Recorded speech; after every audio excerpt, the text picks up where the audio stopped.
The worst horror movie I ever saw was fucking great. Hello and welcome to This May Hurt a Bit. My name is James Strayer and this is John C. Myers. And we are a horror franchise podcast discussing each film in horror franchises. And today we are discussing Hellraiser Inferno from 2000. So we are over the hump, baby.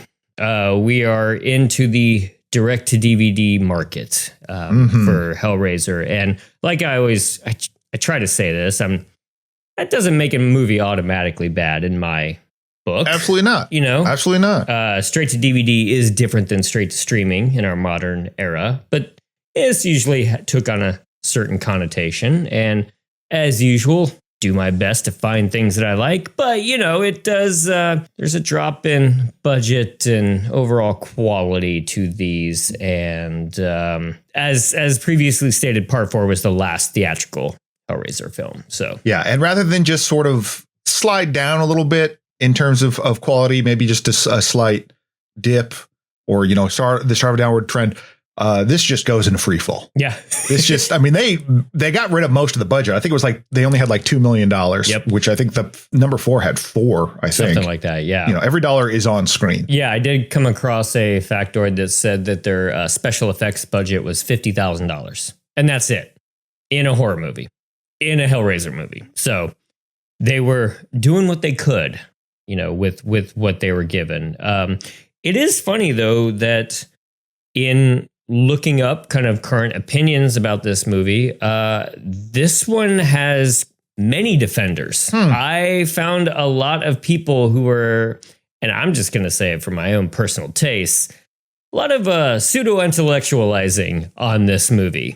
That's putting it kindly. Part of me wonders if a lot of that has to do with the fact that it is directed by Scott Derrickson, who has gone on to have a successful career, whether you like him or not. He is I don't know if he's an A-list director at this point, but no, I wouldn't say that. But yeah, quite. he's definitely had some success with stuff. The pseudo-intellectualism doesn't surprise me because I've seen this movie and this movie is very pseudo-intellectual. I mean, yes, absolutely. You really get the sense that it knows how clever it's being in places, and it really makes the experience a lot worse. I mean, not only is the term Lynchian thrown around too much in our everyday, but like when people try to ascribe, I don't know what you would call it, like dream logic or non-linear or something like that, it has to become Lynchian. And Scott Derrickson ain't got nothing on Lost Highway.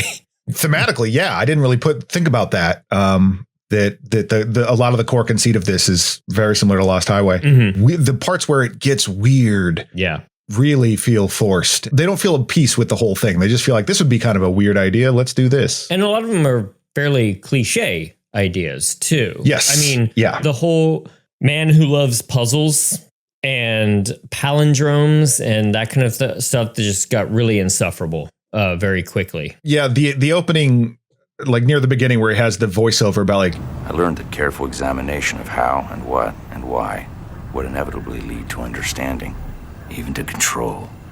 But what I didn't know, what I never could have imagined, was that one day my own life would become the most challenging puzzle of all. Oof. Yeah. Oh boy. That's when it really kind of sunk in, like, okay, this is what I'm in for. This is written by a 19-year-old who thinks that he is clever. But yeah, at one point there was going to be another idea for a Hellraiser Part 5 with Atkins still involved, which was simply a cult trying to bring Leviathan into our world. Now, has that idea been done 100 times? Yes. Will I watch it 101 times? Yeah, I will. Absolutely. Yeah. Cult bringing a demon in, like, I know that's easy and basic. I'd watch it. It's all kind of how you go about it, yeah. With a lot of these. And it's funny you bring up the 19-year-old because immediately my thought went to Jason Goes to Hell. He wasn't like necessarily, he wasn't handpicked from, the Sean Cunningham, the creator of this thing. But as someone that was like, I know what this franchise needs is my own movie that I'm going to shoehorn into this. Yeah. And that is a controversial thing. There are people that believe that Scott Derrickson, and his co-writer already had a script and they just kind of, the studio was like, no, put Pinhead in there. And they're like, no, this was written specifically as a Hellraiser thing in mind, which to me is worse. Because if you're like, hey, we're starting out, we're trying to play the game And we had to do that. Yeah, it was something we had. So we tried to, I tried my best to try to mix these elements together and make it a seamless thing. But instead of going, no, I just missed the point of these other movies entirely. Like, I have no idea what's going on. And so I thought, I stepped in and went, no, my version of this is going to be way better, even though it's very unrelated to anything that we've seen previously. Sure. Yeah, that's something that gets thrown around quite a lot. And I know I've even said it on previous episodes. And if there's anything I love, especially in the age of internet information, when people just start to say things that get taken as gospel, I would love to be able to like really drill down on each one of these sequels and figure out, was this originally a Hellraiser script or was it something else that got shoehorned? So for this one, Doug Bradley said that this was originally not a Hellraiser script. Scott Derrickson says, yeah, it was always supposed to be a Hellraiser script. I was unable to find out when Derrickson started saying that. So it could be one of those, let's Zamboni over that idea and just say yeah. Regardless, I kind of want to investigate that each time. But more to your point, if Scott Derrickson thought that this was a Hellraiser movie, then yeah, I can see how that's kind of worse. Part of the problem is that I think it wasn't, or at least to your point about when did he start saying that, is that he's been a big proponent of that for a long time. And when Barker came out, he was at a Hellraiser screening in Los Angeles in August 2000. And he said, I really don't like to say this about another's work, but I really hate this movie. And it seems to have violated a lot of things that I like about Hellraiser. Wow. Okay. Yeah. He's the creator of this specifically said, he's like, it's terrible. It pains me to say things like that because nobody sets out in the morning to make a bad movie. And Derrickson's response was to send an email to something called eSplatter and said, Clive's reaction, I must admit, was not entirely unexpected. I never expected that he would appreciate seeing the treasured iconography of his brainchild tossed out the window and replaced by a whole new set of rules. But it seems to me that I made a movie that is too good, or at least too provocative for him to simply just dismiss. This is, in fact, a very good film. It is philosophically ambitious, unlike Hellraiser 2, 3, or 4, and it represents a moral framework outside of the previous Hellraiser films, and apparently outside that of Clive Barker's personal taste. Quite simply, I subverted Clive Barker's franchise with a point of view that he does not share, and I think that just really pisses him off. Now, first of all, listeners, this is yourself. Yeah, this is an audio format, and my mouth was truly hanging open during that. So, okay. Yeah. Good God. You get over yourself, first of all. You did not reinvent the wheel here. Right. I would like to play this little clip right now. It's a little clip of the Ben Stiller show in the 90s. So Ben Stiller had a sketch comedy show. You're looking at late-night shock jock Damien Faustman, a man who hates his listeners almost as much as he hates himself. Tonight, he'll learn that it doesn't take a lot of expensive special effects or an original storyline to come face-to-face with his worst nightmare, his soul. On low-budget tales of cliched horror. It's the movie. It's his movie. It's some guy that's like, oh, I'm actually in hell. Yeah. So this is a thing that was being made fun of as cliche 8 years before your movie even came out. Yeah. And making fun of that cliche that existed years before that sketch came out. Sure. You didn't break any new ground here. You made a middling. Like, if it was a different movie, it would have been fine. It still would have been good. There's a lot about this just not good, but like have just like a scintilla of humility here. Oh, for sure. And I mean, this was a long time ago, so hopefully that's changed. You did not make something that was too provocative, whatever. You completely missed the point of the other movies. You absolutely did. Pinhead is not moralistic. He's not interested in what you did was right or wrong. Yeah. One of the underlying questions of this is, do you take big swings or do you do the same? And taking a big swing isn't bad, but like, you were swinging with your croquet mallet while we were playing baseball. Like, this is just not even in the same game. Yeah. I mean, I definitely thought of that. One of our thesis questions is a big swing okay? And this does feel like a big swing, like you said. And I do, and especially as we keep going forward, like, will that be more and more applicable? However, to go back and say that Clive Barker doesn't understand part 2, 3, and 4, granted, like, Barker probably had a little bit less and less involved in those sequels. And as we've said, part 3 is more just kind of dumb fun. But I don't know. You've got to be either a young, hungry, weird guy in in Hollywood who probably liked Clive Barker quite a bit to go at him like that in a public forum. And Peter Atkins, like, that's also just really slagging on a friend of his. That's true. Like, you don't get any of this. Which is just, and I know, we poke fun at shit on this podcast, but we also, of course, we haven't made a movie that we claimed is good. Right. But like I do, that really left a sour taste in my mouth. I already didn't like the movie, but that really didn't do much for me on the whole thing. You can only hope that a Scott Derrickson who is 25 years more mature can look back on that and go, ooh, maybe I was wrong. One would hope, but I mean, like, I understand going to bat for a thing that you spent a lot of time on, and that you don't want to imagine that you just wasted everyone's time that helped out and put their talents in this movie. Mm-hmm. But at the same time, like, just pull it back a little bit. Could you imagine, like, for some dumb reason, I get to make like an Aliens film that didn't do so well, and then James Cameron like says he doesn't like it, and I go after James Cameron. Like, you don't get it, man. You don't get Aliens, man. Yeah. Oh God. Anyway, I was just trying to think of anybody who I would feel like completely small going after. Yeah. It's, I mean, even fucking like Pumpkinhead. Well, I was just going to say, whatever. I would be like, small compared to everybody. Yeah. If I made a Pumpkinhead movie that was Pumpkinhead just like trying to get a table at a restaurant and be like, this is challenging philosophically what the first three were about. Like, come on, man. Right. Can we seat him? Not with those legs. We cannot, gosh. See, that represents socialism. Yeah.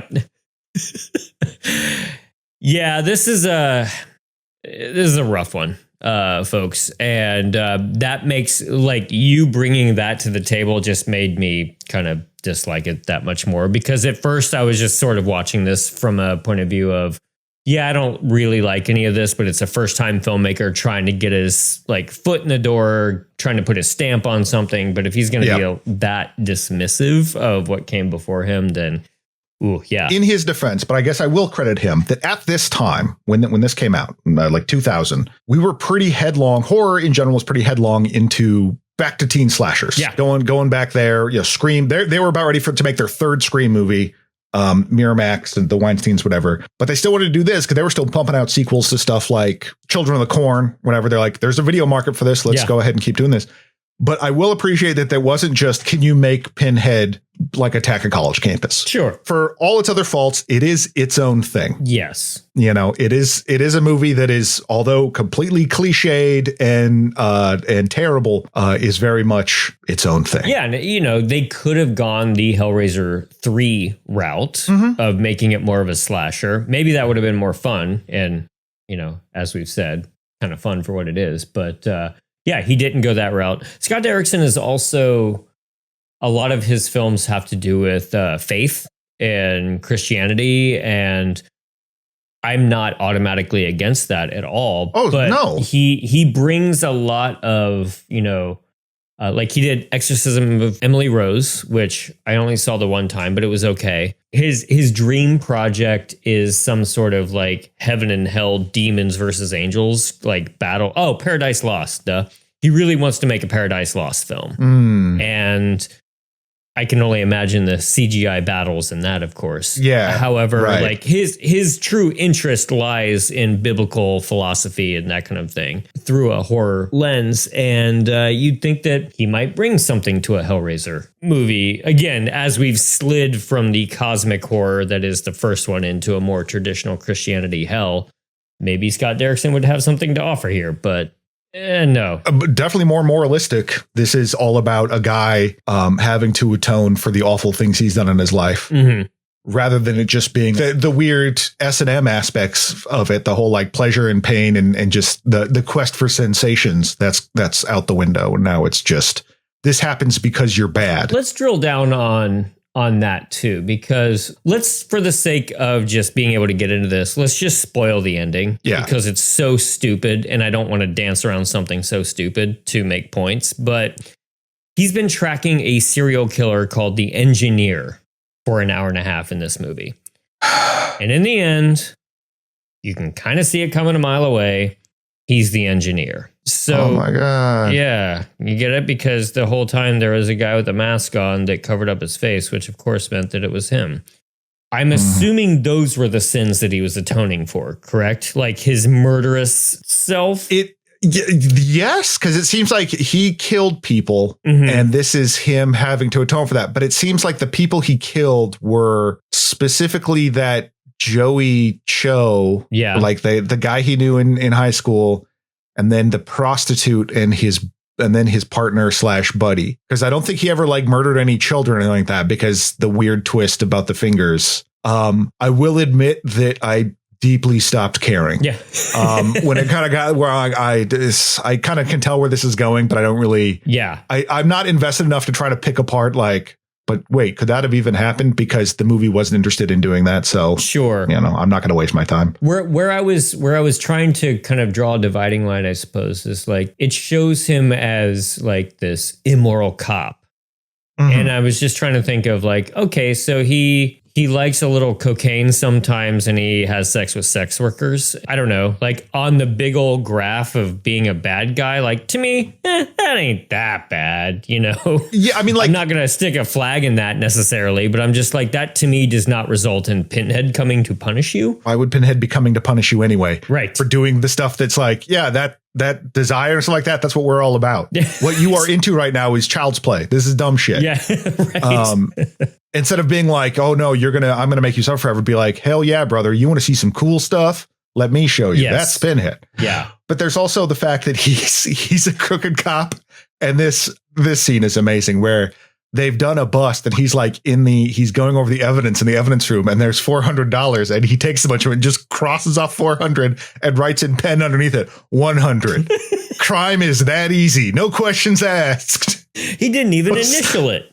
Yeah, it was just so I felt so insulting. Yeah. Like, this is what you think is just like, oh, so I just crossed out 400 and wrote 100. Yeah, and then finding a puzzle box in an evidence locker did kind of crack me up. Like a lot of these just like things that if we're taking the Cenobites and the puzzle box outside of what we're used to seeing them in, like creepy abandoned attics and stuff like that, it just looks kind of funny to me. Yes. The absolute funniest to me though was when he first opens the puzzle box. Where is he? He's just sitting on the John. Sitting on a crapper. Yep. And just as Pinhead would have wanted you to, like, just sit down. Now, granted, he is not in the intimate acts here necessarily. However, he's just like sitting there resting on it. But it just made me laugh that this incredible piece of occult knowledge is just being looked at while guys sitting on the throne. Well, and when he first encounters it, it's just being used as a candle holder. It's just a candle resting on top of it. So there's just no this whole thing that's been the quest of others up to this point, and like the central animating plot element of all this is now just like, I just need that to make the candle go up here. Right. It's in my eye line a little bit more. Just a little higher. And you don't care about any of this. And there's something to that. The idea of like, I hate this stuff, so I'm going to make my version of this. Okay. Like if you want to make something that's totally just like craps on all of this by way of being a Hellraiser movie, fine. But this is just, you can't even be bothered to consider the movie is what this feels like. Right. Yeah. So another trope that they have going through this is the voiceover, which is not only just poorly written, but it also just the performance of it seems so not only perfunctory, but just, I guess, again, pseudo intellectual to me. Like I want some sort of interesting language to be thrown into the film noir voiceover, I guess. I love that kind of 30s and 40s speak in old film noir movies. Maybe what I'm getting at is here, I just want like a 1940s PI going after Pinhead or something, like thrown around like film noir lingo. If we're going to do that, make it flowery. Yeah. And this is done by the main character here, Joseph Thorne, which is who's played by Craig Sheffer, who is no stranger to Clive Barker. He was Boone in Nightbreed, and this is a very different character than Boone. The guy's a lot more of an asshole, and I can understand if you want to pseudo intellectualize it, the idea that this guy's all full of himself and thinks that he's some genius, and then the whole movie is about how actually he's not. It would make sense that he's this pseudo intellectual asshole, but at the same time, I don't think the movie really offers a counterpoint in that way very well. So it's just seems like the movie is being very, very pseudo-intellectual. Yeah. And yeah, there's a lot of like him just doing exposition at you, talking about stuff like the way they try to give him some humanity later is when he's like looking at all these pictures of missing kids, something like that maybe have something to do with the engineer. Dr. Gregory said that he envied the innocence of children, but staring at the faces of 1,000 missing kids, envy is the last thing you feel. All I felt was rage. I don't know. I believe children are our future. Yeah. Like that's a profound statement. Like, oh wow, well, he's actually good. Right. So yeah, this guy is, I mean, he does carry on in the Hellraiser traditions of being kind of a sleazeball, like, and kind of not somebody who that we really want to hang with. Like, think about if we had to hang with the character from part 3 who opens up the box initially, kind of dumb, kind of douchey. But yeah, we have to hang with this guy the entire time. There is nothing likable about this guy. Nothing. You can have likable characters as long as they're interesting, and he's not interesting. Mm-hmm. He's just, again, this very cliched, corrupt cop. Like one of his reasonings for like having sex with prostitutes just doesn't make any sense. Like, why did you have that? You could have just shown him doing that. Yeah. But him trying to... It's like not even like he's trying to intellectualize it. It feels like, again, the movie is trying to like justify it to me that like, yeah, but see how complicated he is. And again, it doesn't work. Yeah. It's the VO. I wrote down a similar note. Like the VO is him trying to justify his behavior at us, you know. Yeah. He has just left. He came home for a little bit. His wife nags at him for a little bit because that's all she does in this movie. Not that he doesn't deserve it, but she is not given much to do at all, except do the classic, why aren't you, staying home? Like, I'm on a case, baby, like that kind of stuff. So, he just sort of like justifies to us and to himself, like why he's going out to hire sex workers. And there's nothing in that VO that tells me anything that I didn't already know just by watching the scene play out. But yeah, one of the things that we learn about him and that I love because it's just one of the dumbest things is that, he likes doing magic tricks for himself. Yeah. He likes doing close-up hand magic for nobody but himself. He's practicing. And it's... because he even says it later. And I just like that when he's got the cocaine at the beginning and he like makes it disappear in his hands and he's like, whoa, how did I do that? To nobody. Like he's that easily impressed by himself. Right. Oh, man. Let's get on to the Hellraiser of it all. We do get some Cenobites in here. We get about 2.5 minutes of Pinhead. We've got the sexy Cenobites, and then we've got, would you call him Chatterer? The half Chatterer, Like, Chatterer torso thing. Right. Yeah. Some of these are okay. Like the first time he runs into the lady Cenobites, I kind of liked it because, that's the part where they're trying to seduce him basically. And they put their fingers through and under his skin in this like kind of sexual manner. Yes. And the reason why that stood out to me is for the past few films, the Cenobites only show up to kill. And so it's only the pain and they're not offering the pleasure that you're supposed to have as well. Right. Or like this more sort of direct pleasure. Like that this blurs the line a little bit more than just usually they're like, no, I'm past that now. I'm just into hooks in your face. Right.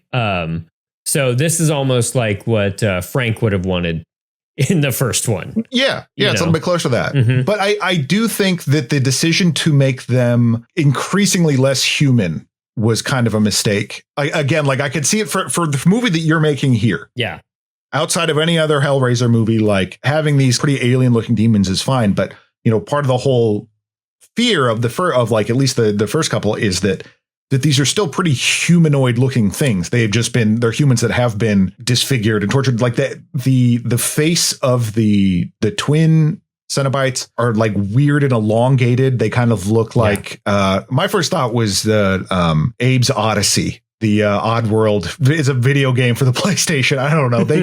They look like weird aliens. Yeah. And then like the torso guy is just, it doesn't like he's like had part of his body removed. It just seems like that's it. And it's kind of creepy to look at, but you could easily get past that guy. Yeah. Like he's just, he's not very efficient. He's just at the bottom of the stairs most of the time. Yeah. Just hop over him. Yeah. Just hop over him. Yeah. I wish they would have done something with the base of the torso. It's almost like they were going for something like kind of uncanny, just like as if it stopped, but it wasn't quite effective. Right. Like if I could have like seen it from the back or something and seen some scarring, because then it's I don't know. It again just seemed too far removed from the human aspect of it. But I mean, they're fine. Like it's just more indication of it sort of missing the what was powering Hellraiser. Right. What made those movies enjoyable and fun. But yes, you do actually get Cenobites in this. So there's something to that. Yeah. So it's not just Pinhead shoehorned into a script, if we're going to go with that interpretation. There are Cenobites. There is the Pillar of Souls at one point too. Yes, there's a spinning pillar.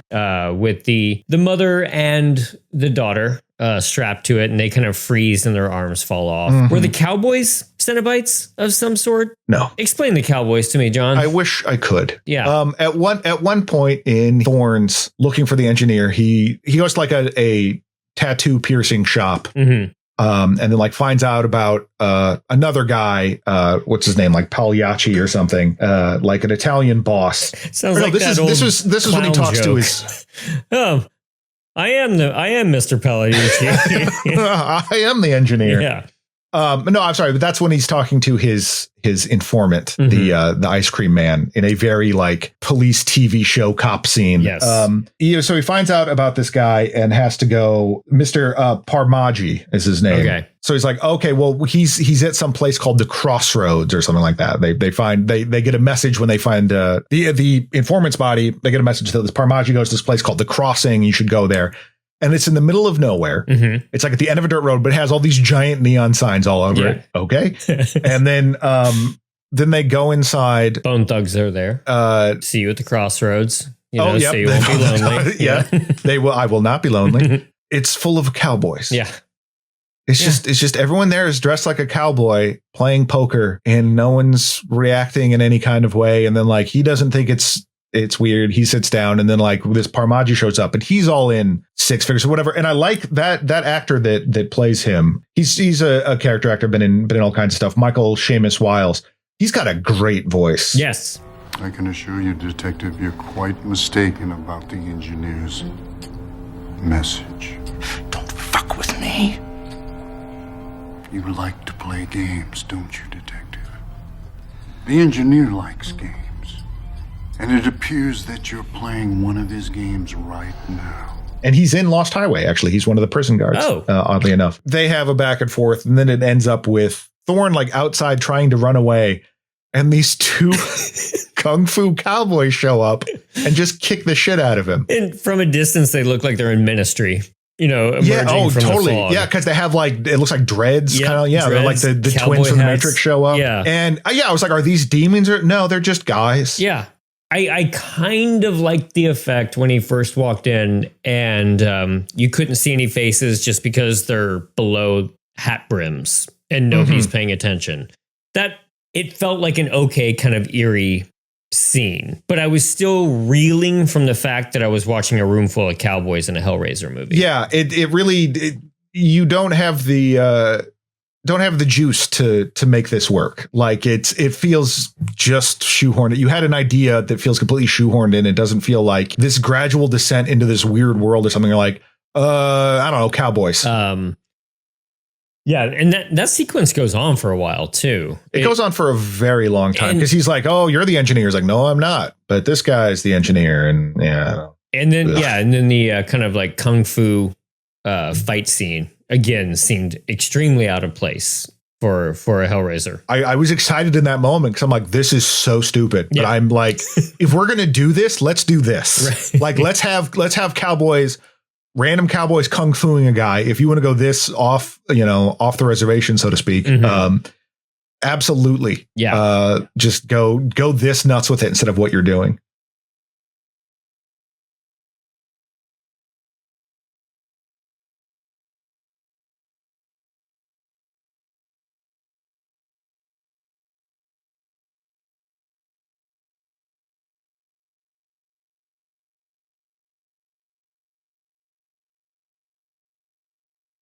Speaking of which, the ice cream man, yet another, I don't know, somebody with a more encyclopedic knowledge could probably answer this question, but I feel like ice cream men get it's kind of like a trope for being a criminal. Like, because you get to drive around the neighborhood, you exchange money for like ice creams.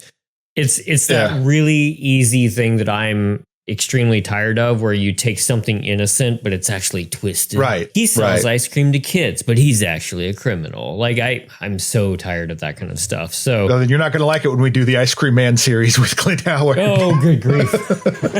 How many of those? I don't know how many. Yeah. I think there's only a couple. Okay. Well, all right, fine. Well, Clint Howard. It's Clint Howard. And it's also like, it's ridiculous. So sure. Right. That'd but like, be more yeah, fun. this, because when he meets with this informant, like the way it is shot, it's like an episode of The Shield. Yeah. Like it's all just like super close ups. And again, like just completely not like anything else in the movie. Mm-hmm. It's just, again, it just felt like, well, I had an idea here and I want to do this. Yeah. And without trying to think about making a whole unified visual thing. And then just like the dialogue is really terrible. And I mean, no offense to Craig Sheffer, I just hate watching this guy. I know. I don't care anything about, there's nothing redeemable about him. He's just a jerk, and he's not clever or funny in any kind of way or insightful. He's just an ass. He's just a jerk. Yeah. Ice Cream Man eventually gets flayed, like his back gets flayed somehow. Yeah. Kind of neat. That was neat. And I like, it was a neat idea. And with a lot of this, like the execution was bad. And I can only assume that this is budget, that we can't go shoot one more scene, because at this moment he is having a conversation with someone at a bar. Oh yeah. Like, kid shows up with a package, it's got a videotape in it. And he's like, this is for you. Mm-hmm. Things have been going wrong for this guy. Like, already there's been murders. He's framed his friend for murder. You know, he's already encountered these weird dreams and stuff like that. And he gets this tape from the stranger's like, well, you know what I should do is play this in public. Put this on a bar TV. And he's sitting there and he watches it forever. And the video is, you just see the bottom of, you just see these feet and this whip that you've seen earlier that has hooks on the end. Yeah. And you hear someone off screen shouting and screaming because they're being flayed. You see a finger. He's been finding fingers throughout children's fingers. These murders, children's fingers. And this finger comes in a frame holding it, and the camera pans up, and you see a guy without a face.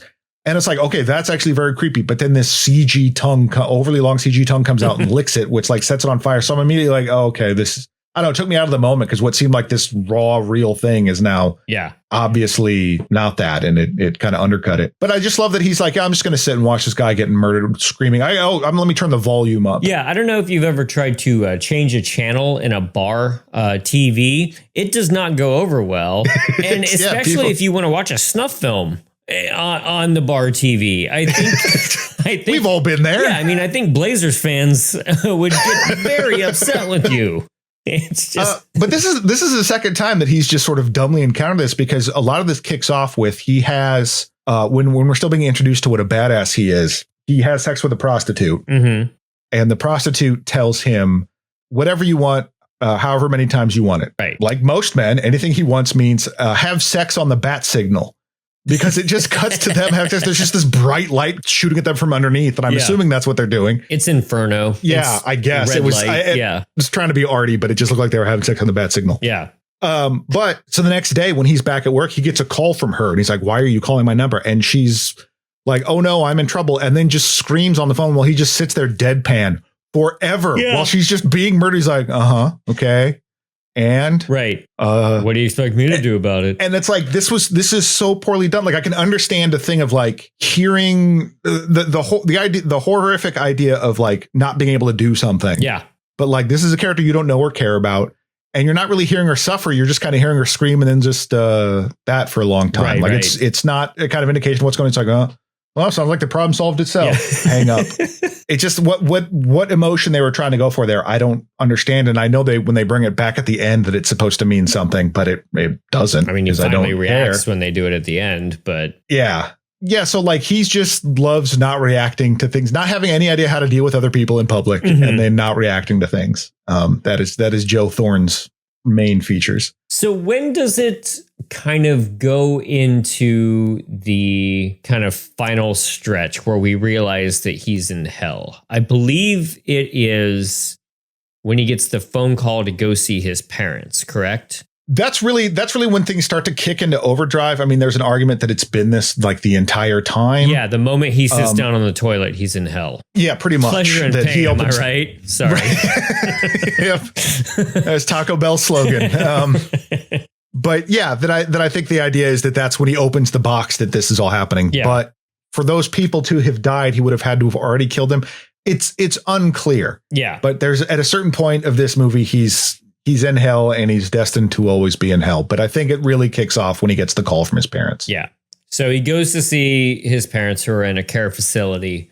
It's the why don't you ever come see us type of thing, which I'm sure is, that is a sad, emotional thing, a complicated thing, a thing worth examining, but not in a Hellraiser 5 sequel. If they bothered to, it might be, but instead you just get like, oh, I was a lonely child and then I'm abandoning my parents now. That's the extent of our relationship. Right. Yeah. You get little like pieces of maybe that his dad was a drunk or something like that, but not. Oh, right. It shows not enough to have it to be like anything more than that sentence. You know? I mean, maybe the dad had a bad day at work and he just wanted a couple of beers in the recliner. Yeah, maybe his dad watched Hellraiser Inferno. He found out his son was going to be in Hellraiser Inferno, and was like, I don't. Yeah, I do love that flashback sequence because it's like, all right, how do we show that it's in the 70s? We have television footage of the Vietnam War. We will pan over to Time magazine of Richard Nixon. 70s. Get it? You got it. All right. Right. Moving on. That's working with that budget. Yeah. So, and then in that whole little bit, his mom is making him brownies and calling him a good little boy and all this kind of elevated like stuff we've seen so many times in horror movies like this. I kind of liked it when she turned around and she had no eyes. Kind of neat, And then he blasts her with a shotgun. I think that made me kind of laugh. Yeah, because when they're trying to be like, no, it's you can't leave. You're figuring this out. We need to punish you for it. Yeah. So he shoots her when he shoots his dad, who's now like old. Yeah.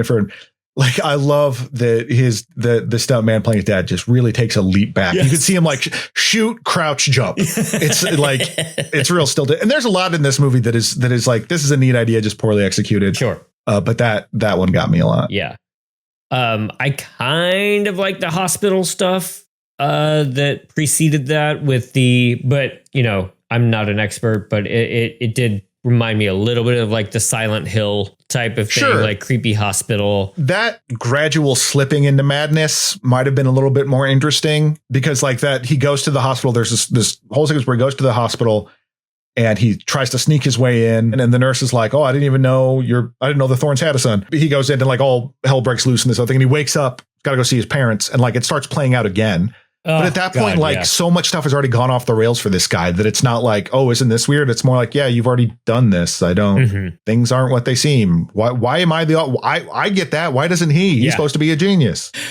I think the worst part of this whole sequence for me is when he finds his partner and he has 3 knives in his back.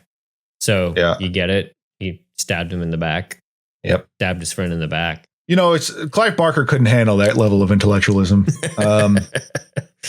Yeah. And Nick Turturro, who plays his partner, Tony Baloney, or I don't know, Ananen. I forget what his name is. Nonanen or whatever. I've seen him in NYPD Blue and like he's been in some Spike Lee movies. He's fine. Less so in this. He was really, really rough in this. I mean, most people didn't end up. I mean, even James Remar, who I was very excited to see. Oh, me too. Haven't seen anything. Not that great. Fine. Yeah. It's fine. He's an exposition machine that then eventually turns into Pinhead. That makes so much sense why that happens. Yes, exactly. Pinhead would spend his time masquerading as a therapist because that's the subtlety that Pinhead is used to. It's all about that psychological warfare. Now, to be fair, we've been doing this through line of Pinhead at the job. Yes. And when we last left him, he was a dog walker who ended up going to space and getting blown up. But there's a lot of time in between there. Yep. That maybe Leviathan was like, I don't know, people are going to see psychologists more. Maybe this is a market we can get into. I'm not real sure about it. I'll just put Pinhead on it. See, because if he hates it, even better for me. Right. But if he can make something of it, fine. He'll be listening to all that pain, you know, Yeah.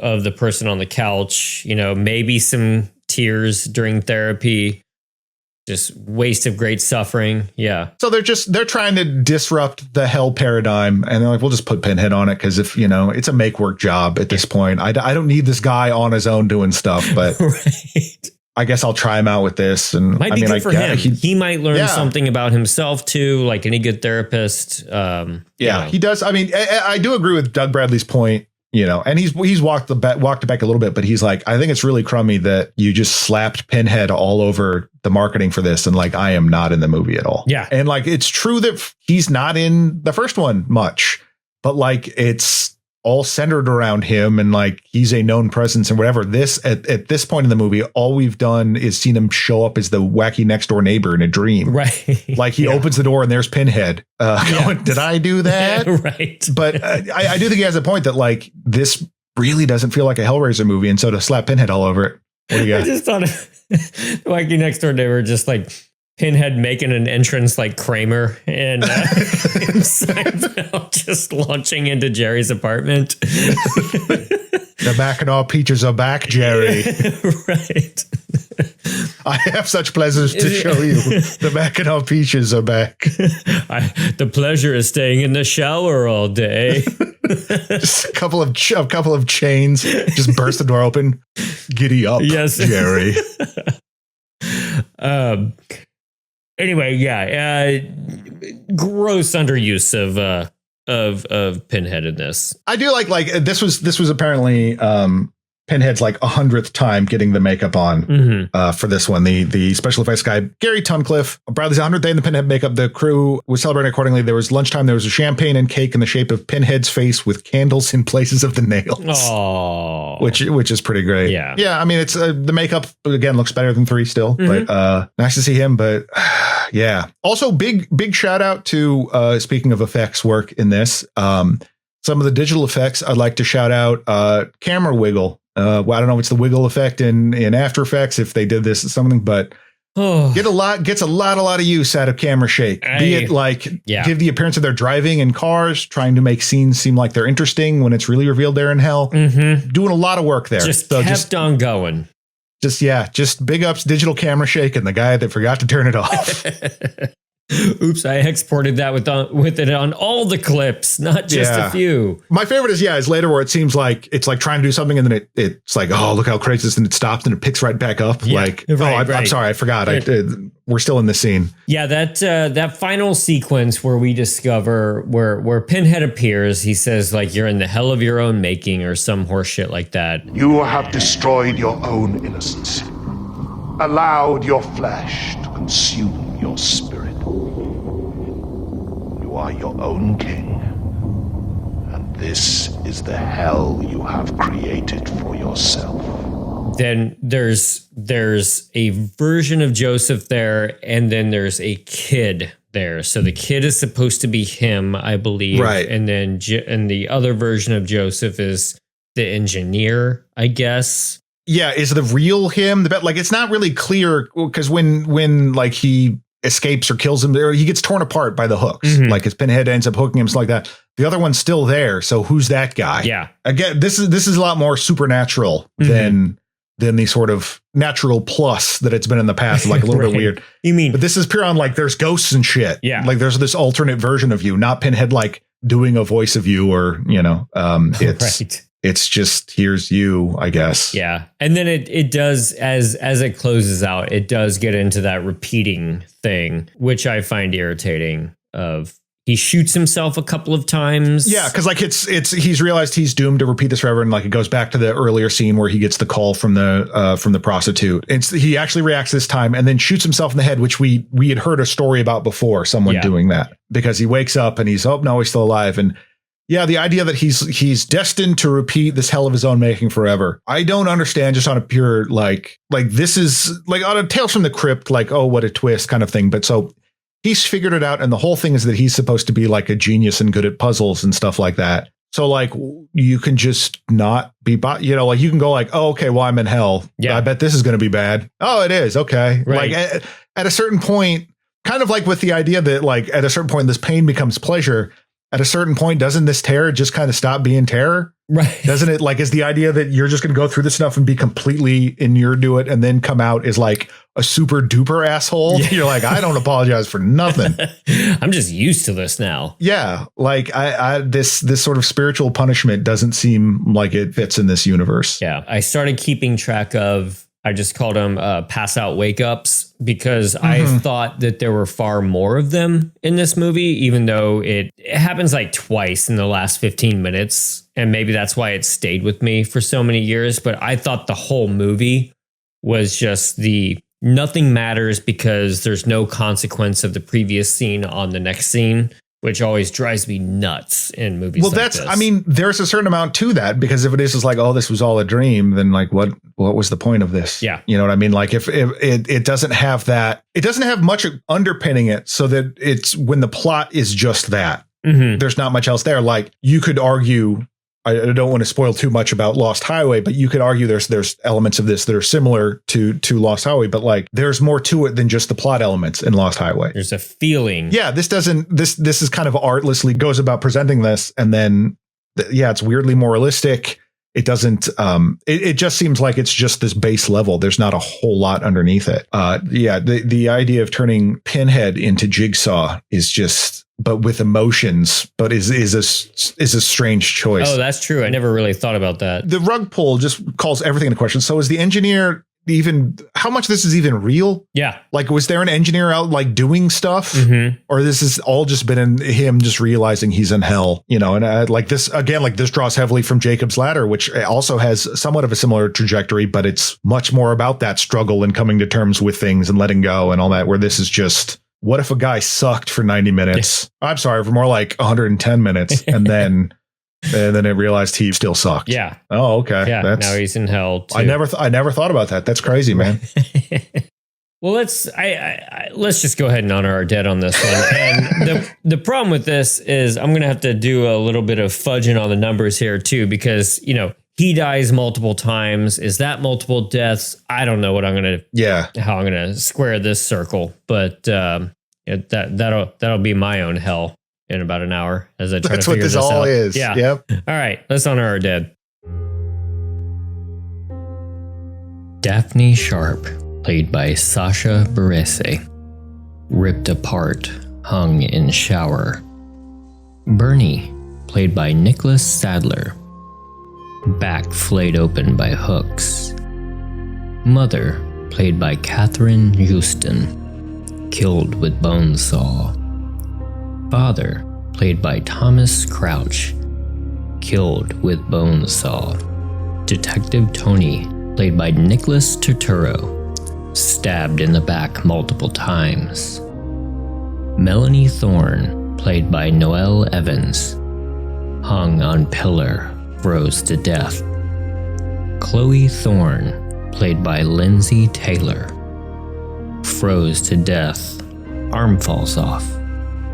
Detective Thorne, played by Craig Sheffer. Skin removed by chains. It didn't really amount to a whole lot. No, in this one, some of it like you are absolutely fighting with budget. There are just certain things that feel like I said, like the turning on the TV in the bars, because like we're already done with the room stuff. We don't have that we can't do another scene there. Why don't we shove this over here? There.